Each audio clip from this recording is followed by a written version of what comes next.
श्री राम जय जय राम। श्री राम जय जय राम। श्री राम जय जय राम। श्री राम जय जय राम। श्री राम जय जय राम। श्री राम जय जय राम। श्री राम। नमस्कार। आज दिनांक 13 ऑक्टोबर। श्रीराम जय जय राम। निष्ठा बलवत्तर असावी। श्रीराम जय जय राम। नमस्कार। आज दिनांक 13 ऑक्टोबर। श्रीराम जय जय राम। निष्ठा बलवत्तर असावी। पोथीची समाप्ती झाली म्हणजे ऐकण्याचे संपून कृतीत उतरविण्याची वेळ आली असे समजावे। पोथी ऐकण्याचा मोबदला पुराणिकाला पैका दिल्याने मिळत नाही, तो असा असावा की दोघांचेही कल्याण होईल। भगवत भक्ती करणे हा खरा मोबदला आहे। जगात अशा कितीतरी गोष्टी आहेत की त्यांचे ज्ञान आम्हाला होत नाही, पण म्हणून आपण काही त्या खोट्या नाही मानित। आपण आपल्या तुटपुंज ज्ञानाचाही अभिमान धरतो, हे चुकते आपले। भगवंताने ज्ञान दिले आणि आम्ही त्याचा अभिमान धरू लागलो, तर हातात तलवार दिल्यावर शत्रूचे शिर कापण्याऐवजी आपलीच मान तोडल्यासारखे झाले। ज्या विद्येने स्वतःचे हित कळत नाही ती विद्या नसून अविद्याच होय। जे खरे नाही ते खरे आहे असे वाटणे हे अज्ञान होय। अविद्या आणि अज्ञान दोन्ही सारखेच। परमात्म्याच्या स्वरूपाविषयी आपण संशय घेतो हे आपले अज्ञानच होय।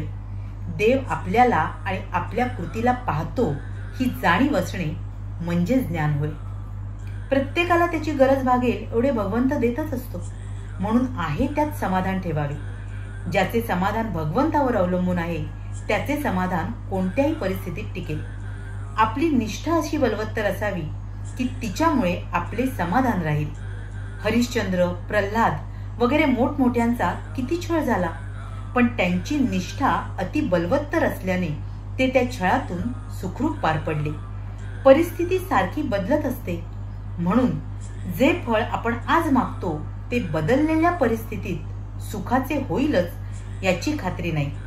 म्हणून जे फळ मिळेल त्यात समाधान मानावे।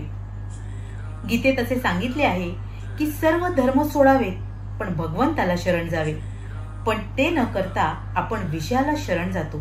त्याला काय करावे? अर्जुनाने भगवंताला आपल्या बाजूला घेतले आणि त्यामुळे पांडवांचे जे समाधान टिकले ते काही कौरवांचे टिकले नाही। पांडवांनी देहाने वनवास सोसला, पण मनाने त्यांनी भगवंताला भजल्यामुळे वनवासातही ते समाधानात राहिले। भगवंताच्या इच्छेने सर्व होते आणि सर्व तोच करतो अशी भावना ठेवणे यासारखे समाधान नाही। आनंद कृतीत आहे, फळाच्या आशेत नाही।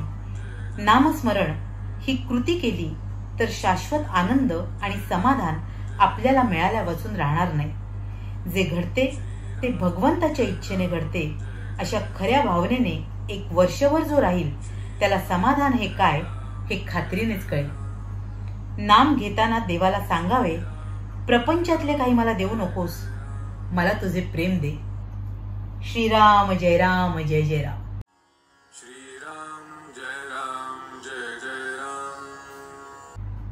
महाराज इथे आपल्याला खऱ्या निष्ठेचं महत्व सांगतायत। आपण आपल्या आयुष्यात अनेक कर्मकांड करतो, पण मुळात त्याचा फायदा आपल्या प्रपंचात आपल्याला होणं आवश्यक आहे।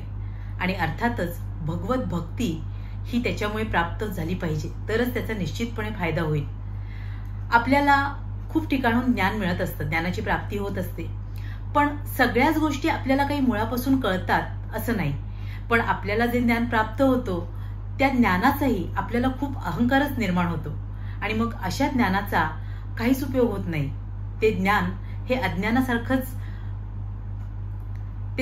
अज्ञानासारखंच समजावं। आणि म्हणूनच खरं तर भगवंतच सारं काही करतो, साऱ्याचा करता करविता तो आहे हे जो मानतो त्यालाच खऱ्या ज्ञानाची प्राप्ती होऊ शकते। प्रत्येकालाच भगवंत त्याच्या गरजेप्रमाणे सारं काही देत असतो, म्हणून आपण भगवंत आपल्याला जे काही देऊ करेल त्यात समाधान मानलं पाहिजे।